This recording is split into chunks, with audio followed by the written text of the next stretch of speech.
It's showtime. Hello, everybody. Welcome. Oh, Oh, look at me.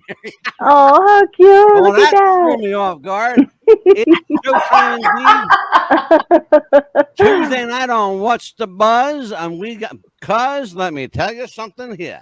We hmm got Mary Murphy herself. Murphy's Law. Whatever can go wrong, won't on this fucking show. Right? I love that puppy. Look at this Oh, shit. look at him or her. Before we get to Mary Murphy, before we do that, because we're going to be married a long time tonight. hmm Amelia, the Yes. Pitbull Chapman. How are you, baby? Good. What's How are happening? you? I'm smoking. Look at me. I'm smoking. I'm hot. Right? I'm on fire. Me too. I see the steam coming up. It's been a long day. I tell you. I got something coming up for you, baby. Lordy. This young lady is an amazing. Well, I'm going to tell you a little bit about the woman as our guest tonight. Mary Murphy is a national and international ballroom dance champion, accredited dance judge, and former judge and choreographer on the Fox dance competition reality show, So You Think You Can Dance. Mary was part of the original guest judge and choreographer pool when the season began back in 2005. Excuse me. In 2007, prior to season 3, Mary Murphy was announced as a permanent judge, a position only held by Nigel Lithgow, by the way, who was also the show's producer. A lot has transpired over the years, and tonight we will find out what Mary Murphy, Miss Hot Tamale Trainer herself, has been up to. So, will you please welcome, making her first What's the Buzz appearance, and my new best friend, will you welcome, please, Mary Murphy? Yes. How you Welcome to doing, the show. Thank you very much. You're Good to welcome be very much. Welcome to the show. How you doing? Welcome. Mary and I, we struck off a wonderful conversation. It was amazing. We talked for about 30 minutes. She talked dirty to me the whole time. It was really nice, very exciting. Yeah. You get a word in edgewise? Yeah, man, I'm telling you what. So I am going to let Amelia Chapman, because you have a history with this young lady, tell everybody your connection to Mary Murphy, please. Well, it's been we've been friends quite a few years. She's actually like my half sister, my blood sister. Well, let's see. How long have we known each other? Like 10 years or Yeah. so. At least. Yeah. But she looks prettier and blonde than I asked you a do. question, Amelia. I never asked you this. Do you dance, Amelia? If I get taught how to dance, absolutely. But I think I have 2 left feet. I'm 63, and I told my wife and my mother that I wanted to learn how to dance. And they both looked at me and said, "Go back to bed." I have this dancer inside of me yearning to bust out. I can't explain it. I don't know where it comes from, but I spend hours on TikTok. I mean, literally hours on TikTok, watching these, people of all ages dance. I'm going to talk to you about some of this stuff too. First of all, in your opinion, Mary, and I have to have your opinion on this, is there any age that you would recommend don't start dancing? No. Any age can start dancing. I have a woman in my studio. She just started like 6 years ago, and she's now 84, and she is dancing 3 sessions a day. She's still working full time. She is doing things she thought she never could do. She never spent any time on herself. Her entire life was about her family and her career. And now she's kind of the poster child for Berkshire Hathaway, because she is now selling more than she ever did, because she does have an outside interest and a passion in something. So now she said people are more interested to talk to her. And she said they all want to know what's going on with her dancing. So she goes around the country. Amazing. I personally. It's really, really amazing. It's remarkable. I can't explain it. I see, and Amelia, because you see the stuff that I save on TikTok and Instagram, even though I don't know how to work the damn thing. I find something I like. Oh, I like that. Here you go. I'm going to check. There are young kids like 8, 9 years old, like doing the tango and the merengue and these sensual dances. It's a little uncomfortable. I'm going to be very honest with you. For me, and I'm not a prude, mind you, at all. But it's a little uncomfortable for me when I see, like, a 9 and 10-year-old boy and girl doing this stuff that, adults should be doing to turn each other on. It's a I little don't think you see uncomfortable for kids me. doing anything like that are at that age. From 5 years old to about junior 1 and a little bit older, there's so many regulations now in place if they're competitive ballroom dancers that the steps that they're allowed to do, the costumes are not allowed to have any embellishments up until I think by the age of 10 or 12. And then after that, they're allowed to have embellishments. But it's a really bad teacher if you're seeing something like that, because nobody's going down that road. And we're all heading towards, hopefully, there's a lot of work in progress to become an Olympic sport. Breakdancing is just joining the Summer Olympics this next Summer Olympics, and that's the first dance that's going to be put in. But we have a long way to go in ballroom, I think, to get there. And mainly because, honestly, it was more geared right now, at least in this country, it is a white sport, and we need to be inclusive of everybody. And I think that's why breakdancing it's more urban. It's done around the world. And we are slowly getting with it in ballroom as well. And so I have kids of, every ethnicity and that are ballroom dancing now from 5 years on up. So hopefully someday it will be recognized. It's fascinating. It's really fascinating. We're going to take a look tonight at some of your students in action, and we're going to take a look at you teaching, which is a little sneak peek. Before we go there, I want to say thank you to KNBC in Los Angeles for use of the clips. But we're going to get to that in a minute. I want to ask you, when did you start? When did you realize you had this bug inside you, this hot tamale train inside you? I can honestly tell you, I never dreamed of this life. I grew up with 3 brothers, and I was the 4th boy, and I wanted to do everything they were doing and what I was allowed to do. At that point, and all those years ago, we only were allowed to do track and field as women in my school. It wasn't until my senior year that we were allowed to play basketball and volleyball. And of course, I've joined that too. I would say growing up, besides going out into the swamps and going fishing and, muskrat hunting and stuff like that, that I would really, the essence of a Huckleberry Mary. We had a canal and a river that ran through my little town, and that's what felt good to me, running around with no shoes and being on the canal. Bit of a tomboy, Yeah. Oh, wow. Just a bit. If you could just see the picture of me getting my communion, it was like. I find that hard to imagine. You're so elegant. Until I had to go to work in college. And even then, I went to college in physical education. There was no dancing going on in my town. It was more like Footloose. A lot of religion, a lot of sports. I read a little bit about your childhood and growing up. Dance competitions where you grew up were, slim and none. None. Yeah. Absolutely none. Our school dances or our proms were a bust. How did you discover dance then? Well, where did you have to go to discover dance? I mean, you had to find an outlet somewhere. In college, it was like an elective I had to take, and I took modern dance. And so I liked it. And so I took as much of it as I possibly could. And there was one ballroom class, but I didn't really like that either. I was married at a very early age, and he moved me to Washington, D.C., and I walked into a ballroom dance studio for a summer job. Still did not like it. It was not really a school that was about dance. It was more, let's just say, they were more about finances than they were about teaching people to dance.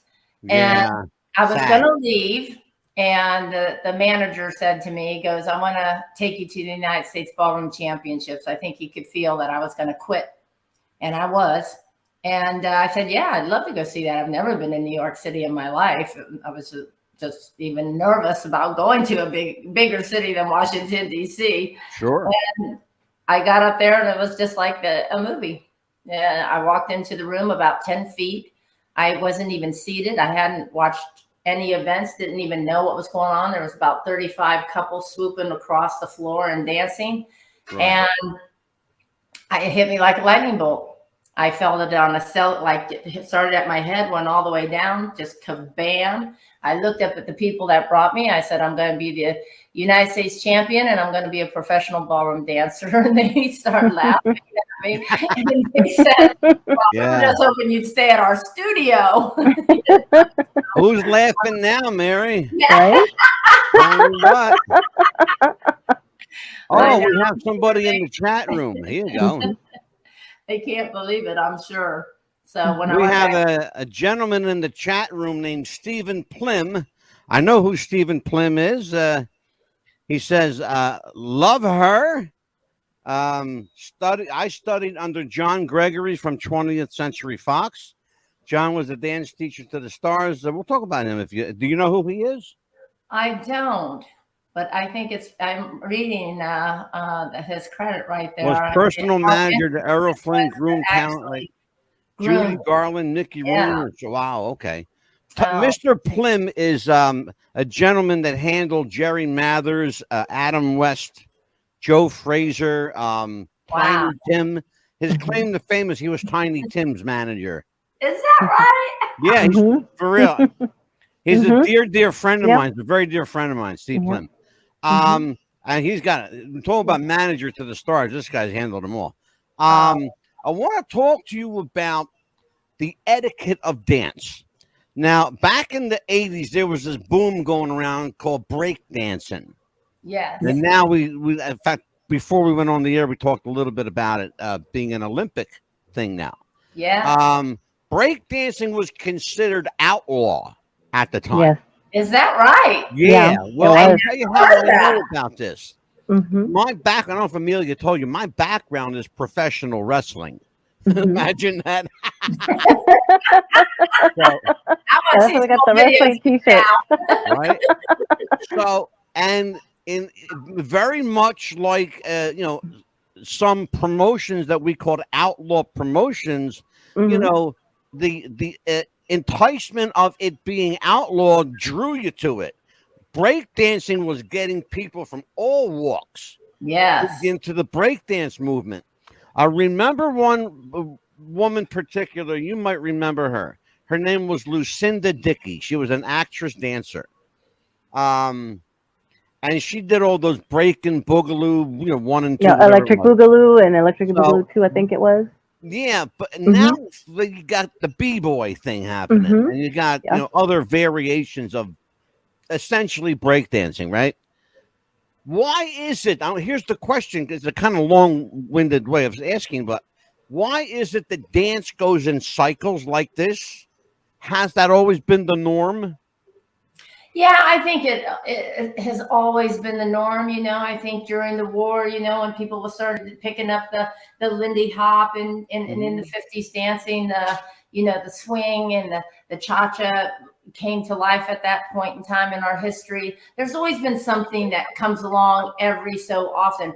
I don't think we've ever seen anything like the 70s and the hustle era. And unfortunately, I was hitting, just finding a ballroom dance studio right at the very end of that before some DJ said disco sucks and things started to crumble around disco. But for me, it was so exciting because I went out to the club. It was right towards the end every single night. You didn't have to know anybody. If you knew how to dance, you'd dance all night. And then at 2:30 in the morning, you'd go someplace else to dance. And then you'd have breakfast, go to sleep, go to work, and then do it all over again.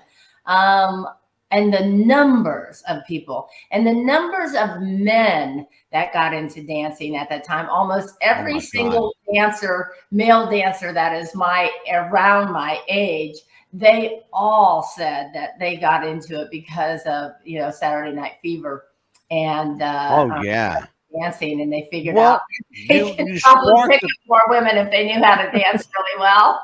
Well, you sparked a question, Mary. You had the Saturday Night Fever era in the 70s. Disco was the thing happening. Disco bled into the 80s for a little while, for a short term. And then there was the Kill Disco movement. Everybody got on that bandwagon. um, Again, this, big orchestrated music to big orchestrated dances. I remember one film in particular that really highlighted the dance of the day. Thank God It's Friday. You remember that one? Yep. Yep. And that was a hell of a dance movie, because even if you didn't know how to dance or couldn't dance, you found yourself bebopping to that music. I was the best chair dancer in New Jersey at the time. I could tell you that for damn sure. I heard that.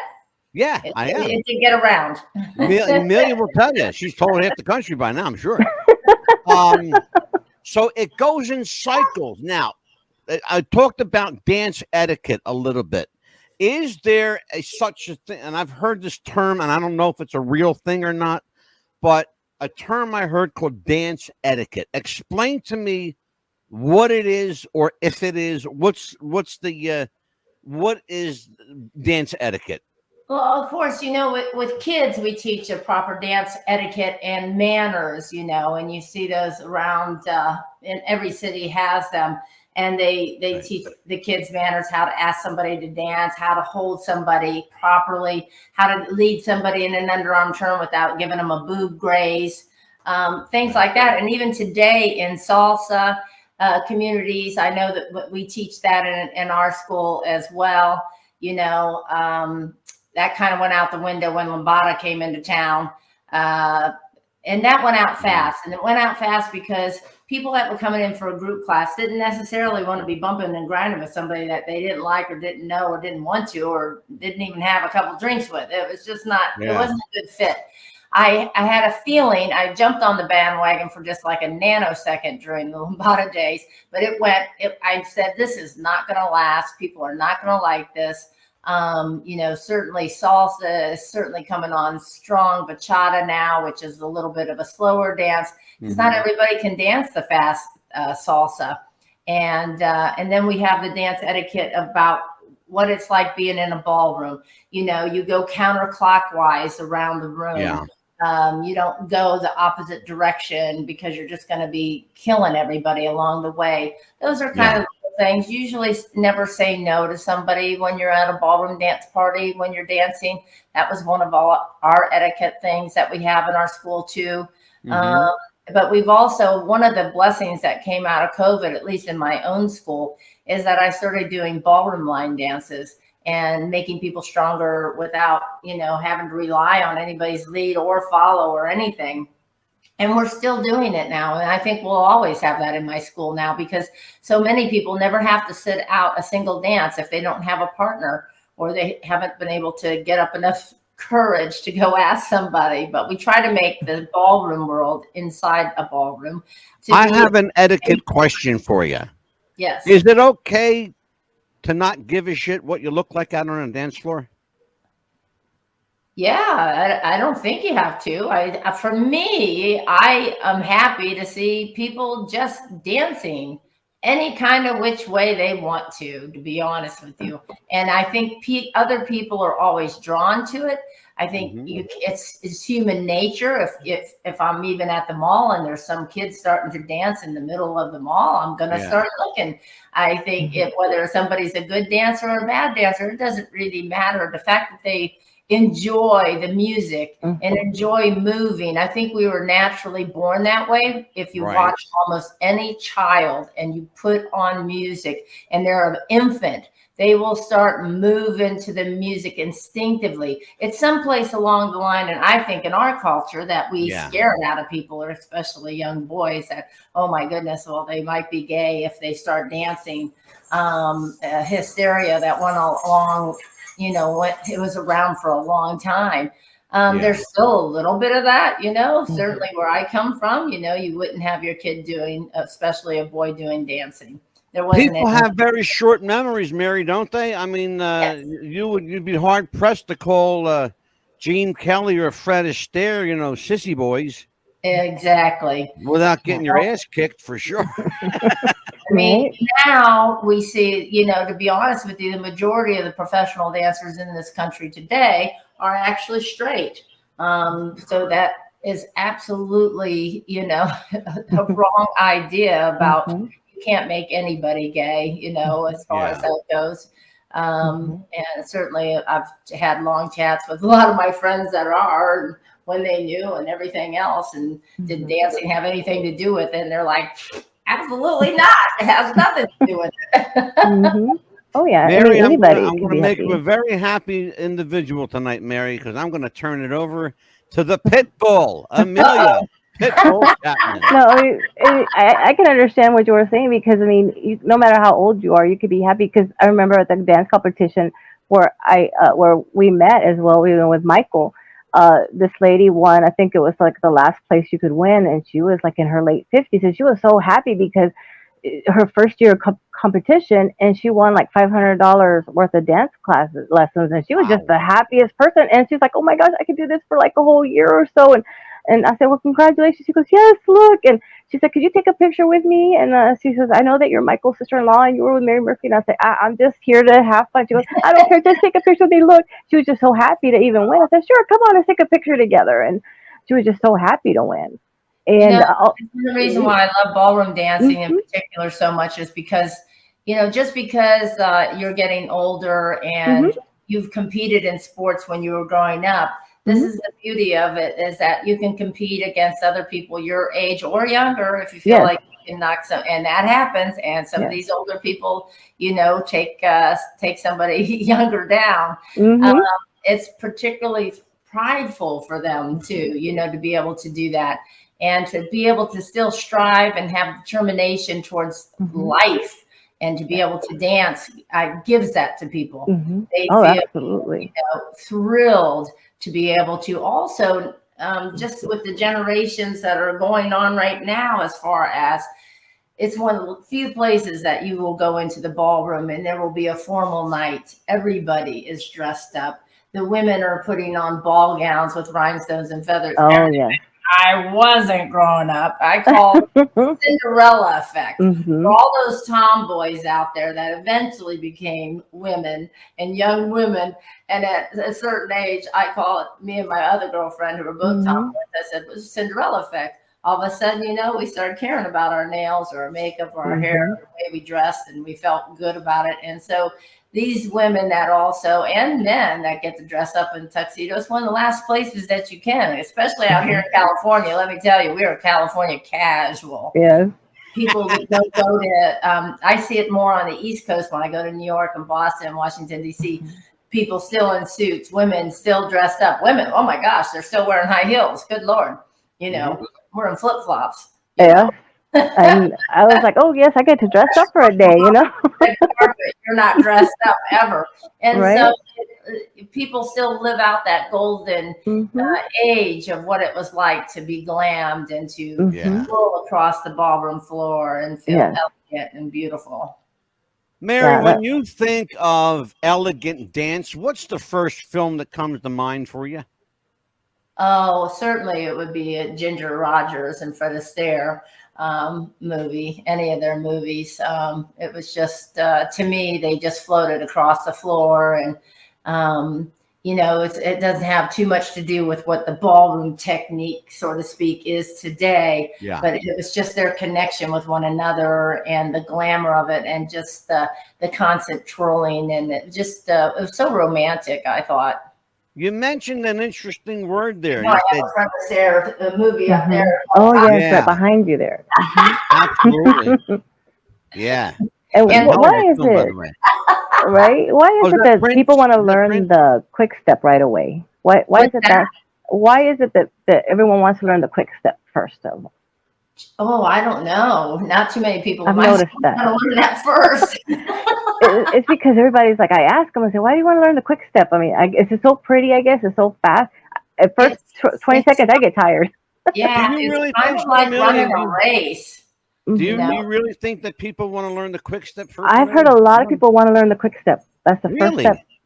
That's fascinating to me, because that's like, it looks difficult. Yeah. It looks very technical to me. Yeah, it's not the easiest dance, and it's not one that I ever teach first, and especially to beginners. But if a wedding couple comes in and they tell me that they want to do quick step, I'll say, well, if you give me the time, I'll Mm-hmm. be happy to teach you. But if you think you can learn the quick step in 3 lessons, we can forget about it. Yeah, I'd be Mary, tired in something 20 like that'll seconds. put me in the hospital, kid. I got news for you. Jesus. So let's play a little clip here. And first of all, a thank you to KNBC in Los Angeles for the clip. This is Mary Murphy doing what she does best. And oh, check this out. Oh, beautiful. Mary Murphy. There's a quick step. Dancing a little harder. Yes. Now, Mary, talk to me about that little snippet we saw you dance. What is the name of the dance, and where was the competition? Gosh, I can still remember where that was. That was called the Northwest Star Ball. It was in Seattle. And I don't believe I did. That other number was a quick step, and that was with a different partner he was named Bill Milner. The first one was Jim Desmond. And I don't know where that other one was at. And of course, that was the Northwest Star Ball. What we're seeing here is you're teaching a class. Yes. And where is this class? Is this your school? No, that was the first season of So You Think You Can Dance. And that was the year that we had 50 contestants. And this kid, oh my gosh. Wow. Ryan, I still remember his name. His hair was so spiky. He scared me at first because I've never been around a street hip hop kid. And he had all these chains on and his hair was like just like it was like hard rock. And so because I had told them all they needed to go down and brush their teeth and put deodorant on because we were going to be doing Foxtrot that day. And I said that you were going to be up close and personal. And the network at that time, they had said that I was going to be a tougher judge than Simon Cowell. And look what I'm doing to these kids. To me, it was simple. Yeah. I was like, are you kidding me? No, I was. There was some controversy about this young man here. Previously in the other shot, he had a blue shirt on. It wasn't. Here he is, Brandon Jones. Some controversy about him, whether he was what you were looking for on the show, build wise, because he's a large kid. Right. So, is there that kid there that you're looking at? His name was Big Papa. Is there a type that they look for? I mean, you don't see large people, generally speaking, on dance programs. No, but believe me, there are large people that can really dance. So I don't think that's necessarily that we would rule somebody out.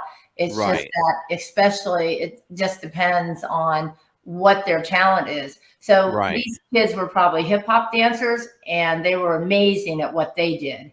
And so that I will fight for somebody to make it into the show, even if they don't do as well in other styles, because if they're brilliant at what they do, they must go through. Do you take it personal when somebody doesn't make it that you've trained or that you've coached along? Is it hard not to take it personal? No, I don't think I took it personal. It's not easy because you want for somebody that has given their life in working out. But most of the kids in the show that have tried out from my school have, I didn't feel like they dedicated themselves. We have now children that come to this show that said that they have done everything in their power since the age of 3 to be on So You Think You Can Dance. That is a new dance warrior, we'll call it, that they are training in all styles. I wish they would go back to doing more ballroom on the show, because ballroom's a little bit more expensive, than the other styles to take. So they don't, and there's so many ballroom dances, they can't train in everything. So that's what I loved about the show in the early years, is because you would see somebody that was really great in contemporary, and then they did a slow foxtrot and they just were horrible at it. And it gave this amazing roller coaster to the show. One week they were brilliant. The next week they were like struggling.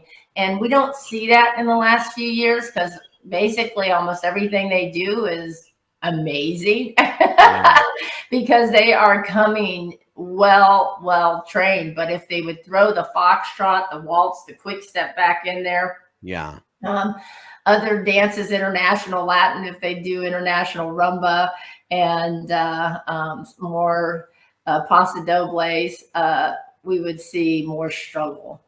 And that there are interesting show to me than everybody being amazing. Yeah. There are a number of films over the years that have kick-started the dance movement across the country. We mentioned, of course, Saturday Night Fever, Breakin' Boogaloo, the all 12 chapters of that film. Seemed like every other month there was another Breakin' Boogaloo movie coming out. More recently, in recent years, Shall We Dance with the Jennifer Lopez and Richard Gere. A guy much like myself, older in years, going through a little bit of a midlife crisis. Not a stretch, by the way, at all. But in the film, the idea was that this guy was trying to find a creative outlet, and he saw this woman dancing, and he actually didn't see her dancing. He just sees this woman standing in a window, and finds himself in the world of dance at Miss Mitzi's School of Dance, the fictitious dance school and film. And I asked you a question off camera: is it too late for somebody to learn how to dance? And you said, honestly, no. I'm 63. Okay, so there you go. I think you might have me by a year. I'm not sure. But at my age, and I'm not a thin fella. I'm about 190. Large and in charge. But a guy like me, how would dance benefit me physically and health wise?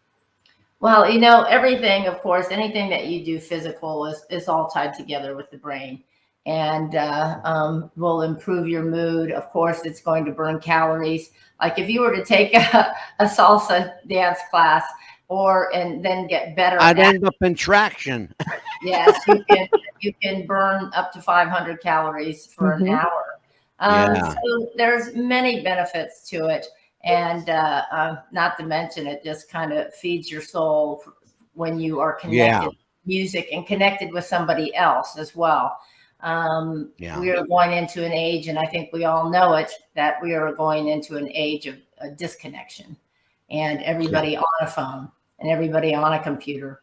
And the fact is it's less and less now, and it's concerning. We have seen studies of, I don't know if you've heard about Mad Hat Ballroom, about watching children in the lower income district come together and have to learn how to dance, and how they hated it in the beginning, and now how it's grown to be a big inner city competition, and how all the kids have to get along, and how they're dancing with one another. That same dance instructor took this idea back home, and he was originally from Palestine, and he took 8 couples from Israel and 8 Palestinian kids, teams, and brought them together in a ballroom. And the look on each other's face in the beginning, the hatred, because that's all they've ever known, is that you're to hate somebody from Palestine, or you're to hate the Jewish. And so by the end of the 8 weeks, it's just amazing to see these kids all laughing and playing and dancing with one another. There's a great power that goes along with dance. Many people who are suffering with different ailments and different situations, and myself, early on, it saved my life getting into dance, because I was in a very abusive relationship and marriage. And had it not been that I absolutely just found dance, I'm not so sure I'd be here today. Yeah, I read a little bit about your life. People don't realize this. I want to just pull back the layers of the onion just a tad bit without revealing too much. You've had a hell of a run, kid, a hell of a journey, to say the least. You know, you've dealt with your share of abuse, both mental and physical. You know, being bullied. I'll use that a kind word and say bullied. Yes. It, you know, it sounds better than you know, tortured, but you know, bullied by any standard is still torture. But you've come through it with a smile and you know, a better than average bank account. So the people that did these things to you can go piss off, and you can have the last laugh. Amelia, I'm going to bring you up the bat, kid. Well, I would just want to say, yes, ma'am. It took me a lot of years to really get the full scope of that. I have to thank at least him personally, because if it wasn't for him, I wouldn't be the person that I am today. I would have never been on So You Think Dance. I would have never been in found ballroom dancing, just because, you know, he moved me to Washington, D.C. I can look back on it now and go, wow, you know, there was a silver lining. I couldn't see it for a few years. I couldn't see it. But looking back now, I'm going, wow, I would not have the life. I would have not been the person that, because I was told a million times I would be homeless if I ever left too. And that still drives me today. I work like a fool nonstop all the time. Like I literally had to put myself in bed for a day or two just because I do all the work for my 32nd anniversary bash in my studio. And I have a big show and I do all the work, the cleaning, the everything, making the decorations, making the set. I do it. And it's because of him. I think I have that drive. I'm not so sure I'd be that way. I think I could have been a lazy bum maybe if I didn't go through that. I'm not sure. I just let people know that just let people know when I spoke to Mary a couple of weeks back in preparation for, you know, booking her on the show today. You were just getting over COVID. You were sick as a dog. You were sniffling. You were coughing, but you said, I'll be there somewhere or another. I'll be there. And you said, well, because I have to teach. And that was the kicker. And I have to teach. That was the thing. You won't give up. Dedication. Yes. It's absolute dedication, or you're just a glutton for punishment. No, Mary's going to do everything she can to teach. She will not give up. She is a teacher first. Well, Amelia, hop on it. You are up. Yes. You know? Absolutely. Yes. What advice would you give someone that's wanting to get into ballroom dancing? Well, you know, depending on what city they're in, I would certainly go around, and most dance studios give a special, and you can go in and check out all the different studios. And if you see people that you like the way that they dance, then, you know, I would pick that studio, but I would definitely check them all out first. And see that, Angelo? That was for you. That was for you. I've been in touch with Miss Mitzi. I'm still trying to get Jennifer Lopez to teach me personally. Hey, see, he replaced you already, Mary. Look at that with 39 minutes. See, look at that. I'm working on it. Are you ready to play show and tell? And then I'll let you have some more questions. Show and tell, yes. Play show and tell. This is your favorite part. I know it's your favorite Absolutely, my favorite part. Show and tell. On the show called Show and Tell. We believe, Amelia and I believe, that behind every picture there's a story. Yes. So I have a bunch of pictures. You want to do our juicy tales? Before we do, why don't we do this? Before we do show and tell, let's have a word from our sponsor. Okay. Okay. Mary, hold your ears, kiddo. Okay. Do you have sweaty balls or volleyball netty balls? It's time to make them ready balls. The Manscaped.com Lawnmower 3.0 will do the job and clean your knob with its patented no-nick head, so your head will function as desired. Enter promo code WrestlingFuture for a generous 20% discount That's enter Wrestling Future for a 20% discount. Manscaped.com and Wrestling with the Future, going balls to the walls with Manscaped.com and the Lawnmower 3.0. Your balls will thank you, and so will we.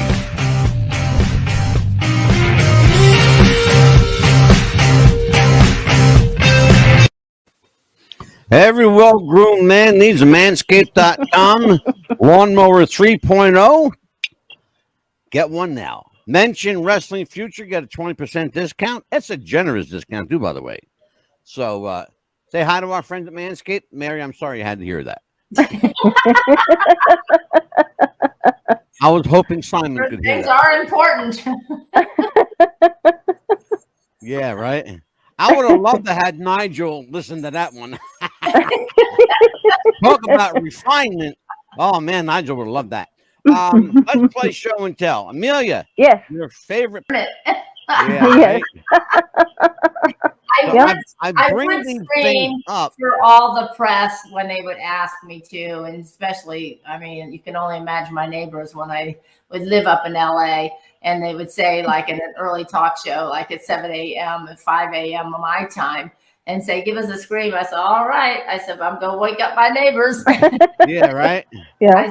I would always say, turn your radio down wherever you're at right now, because they always wanted me to just do it as loud as I could. It was too funny.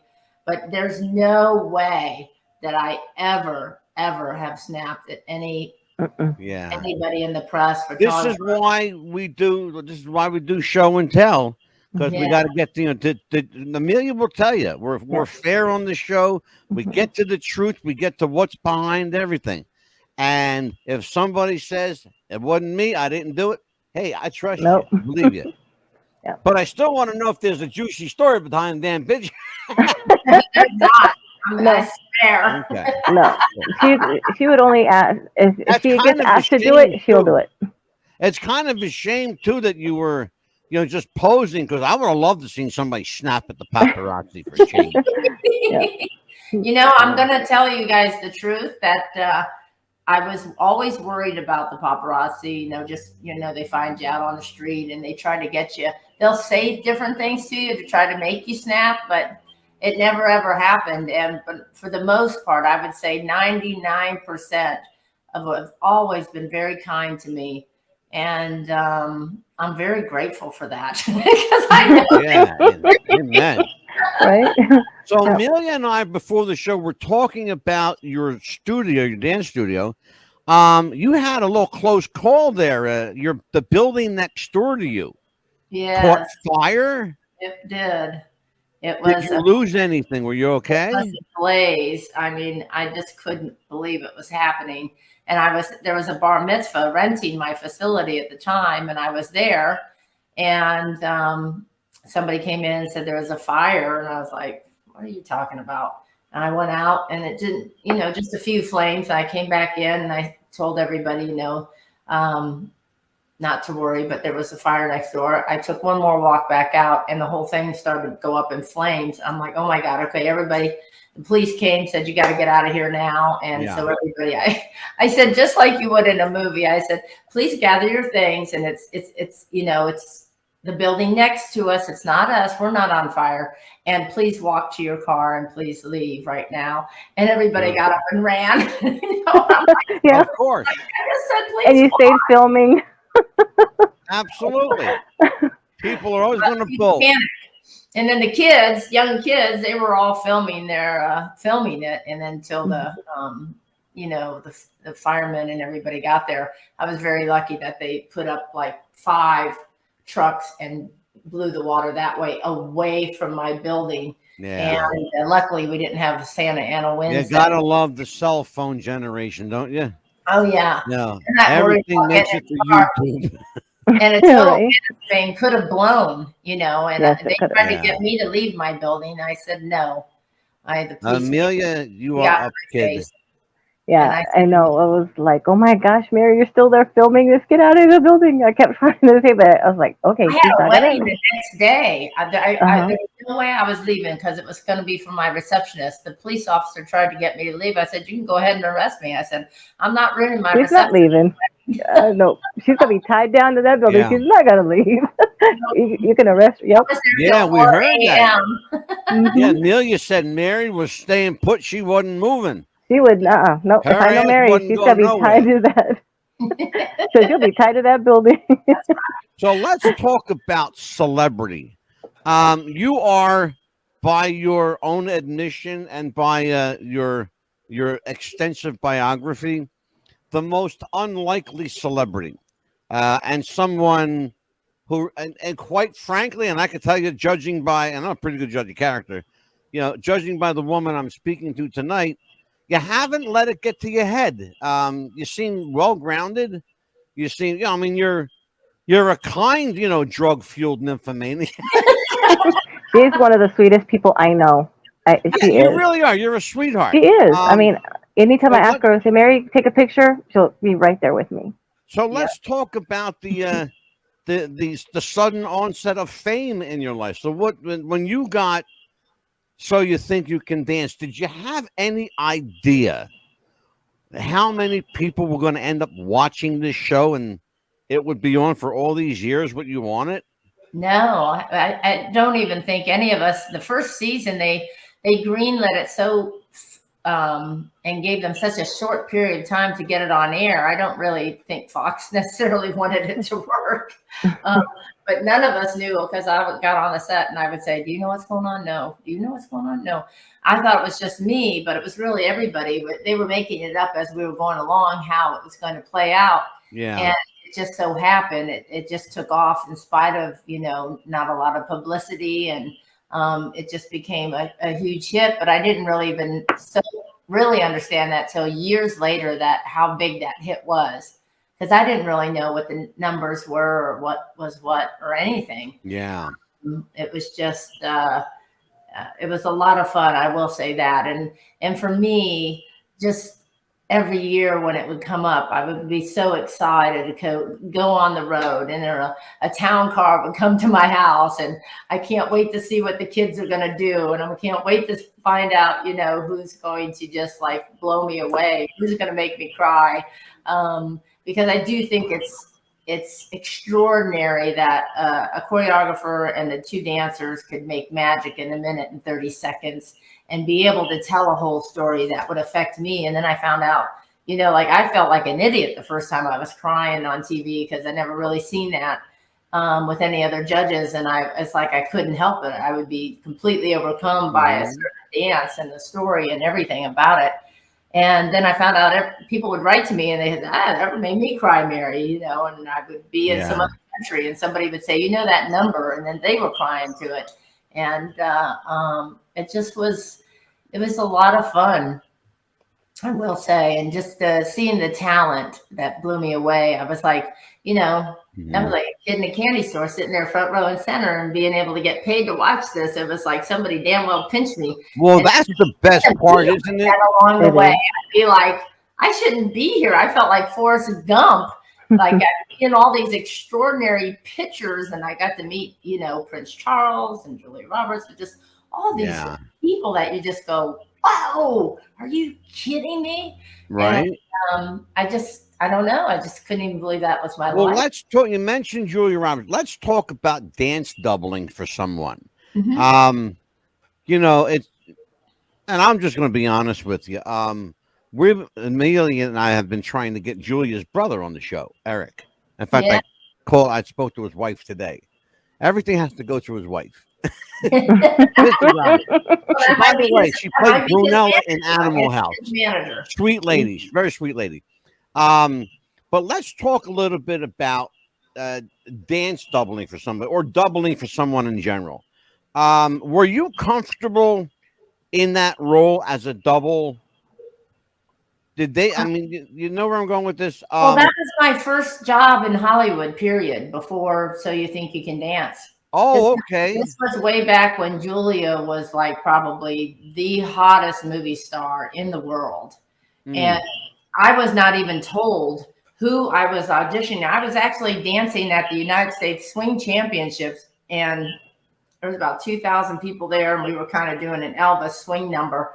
And as I came off the floor, this weird looking lady in a fur leopard hat and a scarf around her, green scarf and tight pants and high-heeled boots, put this piece of paper in my hand. I was so hot, I didn't even read it for a half an hour. I was just fanning myself with it. And then I looked at it and I said, geez, this is for an audition for a movie. And I said, oh God, we had just been up to LA 3 days in a row. It's not our cup of tea coming from San Diego. Traffic is horrible. I said, it's tomorrow. Do we really want to go back? So we went back, and there was like 150 dancers trying out for these 2 roles. And then we got called back again the next day. And I was like, oh my God, we've got to drive. And I started to learn in life that when I really don't want to do something, I seem to always get it. If I fight through it and walk through that door and go do it, I usually get something fabulous happens. And sure enough, wonderful. All back again. I had to go up 6 days now in a row, and now we're down to 3 couples. And then they finally told us who it was for. I almost keeled over. I was like, you got to be kidding me. And so they put the 3 couples in the can, sent it down to the director. The director picked us, and we had the right body types. We looked just like them from behind, or at least I did back then. Mary, let me say categorically. Let me say categorically, Mary, you look fine from behind.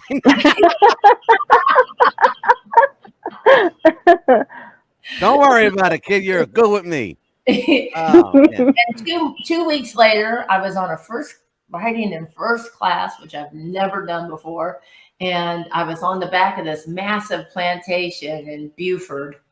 And it was a very, very close set. And at that time, Julia had like 3 bodyguards.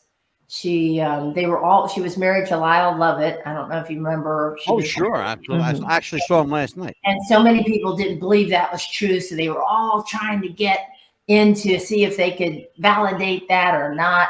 And Dennis Quaid was in the movie, and Kira Sedgwick. And so it was just Robert Duvall.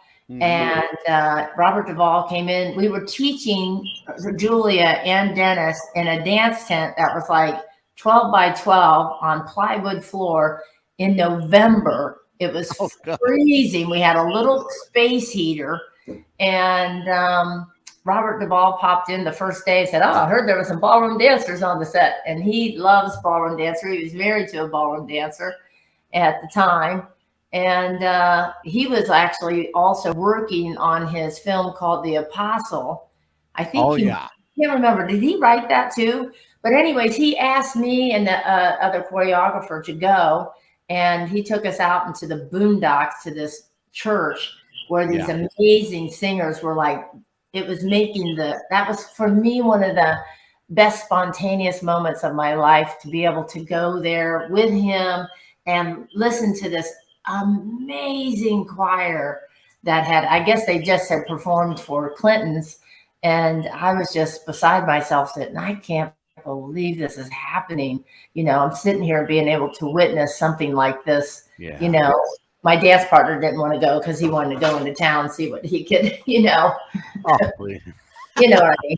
And I said, when I got back, I said, you missed one of the best things that's ever happened in my life. Yeah. I said, you missed out. Incredible. How has, and invariably all comes down to this, how has money changed you? Well, it didn't change me that much, because I'm going to be honest with you. I trusted a lot of people with that. And so I've had a lot of bad luck in people embezzling money from me. And people did build my trust for many, many years. It wasn't like I just said, hey, handle my money. And that was hard to get over, and the pain and the hurt that you have. That is just so foreign to me. I don't understand that. Okay.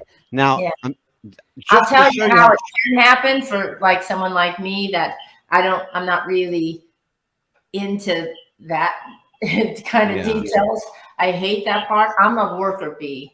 And Well, I was working so much. that's And the thing. I am being sent here and here and here and all over the Right. world. And I was working the Canadian show at the same time. Mhm. I was taking red eyes back and forth to Canada to film the show, go into hair and makeup without hardly no sleep, and do another show. Yeah. And for a while, that was my life, just insanity. And I loved every second of it. But there was definitely, I think, just will never understand how a person works so hard all their life to get to this position and then says, okay, handle my money for me. How do you do that? How do you like give someone carte blanche over your finance? I would be my own booker. I'd be my own accountant, my own agent, my own manager. I highly recommend that. Yeah, exactly. I know I've learned the lesson, and I do that the last couple of years. Mary, I got news for you, kid, on this, and I'll tell you straight up. I know a major celebrity right now in LA that does that himself. I believe it. And you know what? I've met different celebrities there that have had the same thing happen. I'm not going to say because I'm not sure, but that they've made it public. I mean, a female artist that her own father embezzled her money, and I can't even begin to imagine how painful that must have been. It's just bizarre. It's just so bizarre. But this guy, he brokers his own deal. He agents his own contracts. You know, he has full carte blanche over his own career. His idea is, look, it's my name, it's my work, it's my money. You have to these days because you don't know who's going to be taking your money. Yeah. I will say this person I had working for me for a very long time and trusted completely. Yeah. But it's too tempting, I think, when you take over and you give somebody signing privileges. Yeah, it's crazy. Especially if it's family, you can't even trust family. Oh, my God. Yeah, Amelia, for sure. Absolutely. And it's happened to the biggest and the best. Yeah. Everybody up there has a story like that, I will say. Oh, my God, yeah. Everybody from Sinatra to Billy Joel to Elvis, they've all got horror stories, you know? Oh, absolutely. Amelia, to tell you what, since you're the sister-in-law here, I'm going to let you take us home. Yes, I was just going to say, how can they find what's going to be next for Mary Murphy? How can they get a hold of you? To find out what's your next venue? Well, call Angelo. Anybody can get a hold of me. I'm on social media. I'm not there very often, so if you don't see an answer back, I'm not really the best on that, but I think I probably am on Facebook with the ballroom world more than any other social media. I do a little bit of Instagram. I'm not on Twitter hardly at all anymore. It just seems like it's all advertisements or somebody else is on my Twitter or something. I don't know what it is. It just doesn't seem like it used to be. People used to, my Twitter used to have the most, and I was like, I don't know what's going on in this anymore, so I'm not there very often. Have any upcoming projects that you want to tell everybody about? I'm working on myself right now, and I know how difficult because I've pitched a lot of different shows over the years, but I am pitching a show that is a sitcom comedy on my ballroom dance studio, and a cast of characters that have been there for years and years, over the years of my 32 years of owning the studio. And so I've encountered a lot of crazy situations over those years. And so it's the only non-truth about it is that I've inherited a couple kids from my girlfriend who passed away. And so that is which is not true, but that it will intensify, and it will be somewhat kind of a model after my life. And believe it or not, I was writing this with somebody else before I didn't know I was going to be on the show. And it's about me when I was going off the show, but I didn't even know I was going to be taken off the show. And it's about me dealing with going off the show. I'm back in my dance studio. I'm cleaning the toilets. I'm doing this and that, you know, and I've got this crazy cast of characters, and somebody has my job, you know, and it all came true. I'll tell you what, Mary, whatever we can do here to make this sitcom a reality, let me know. Oh, yes, absolutely. We will help out in any way possible. Just as a side note, as Mhm. fate would have it. We didn't plan it this way. Mm-mm. You can't make this shit up. No. Tomorrow night, season 17, the auditions. So you think you can dance? You can't make this up. You just can't. Mm-mm. I'll tell you what. It's life. Real life is too bizarre. Trust Yes. me. Well, I'll tell you what, Mary. Let me get serious for a minute, and Amelia will tell you I'm hardly ever Mhm. serious. Yeah. We would love to extend an invite to you to come back again and join us, Thank just you. to hang out and bullshit Oh, and yeah. have a good time. All right. Terrific. I'll be- Absolutely. On behalf of the Hot Tomato Train, hot damn, Mary Murphy. On behalf of Amelia, the Pitbull Chapman, I'm Mad Dog DeCipio. We'll see you next time. And what's the buzz?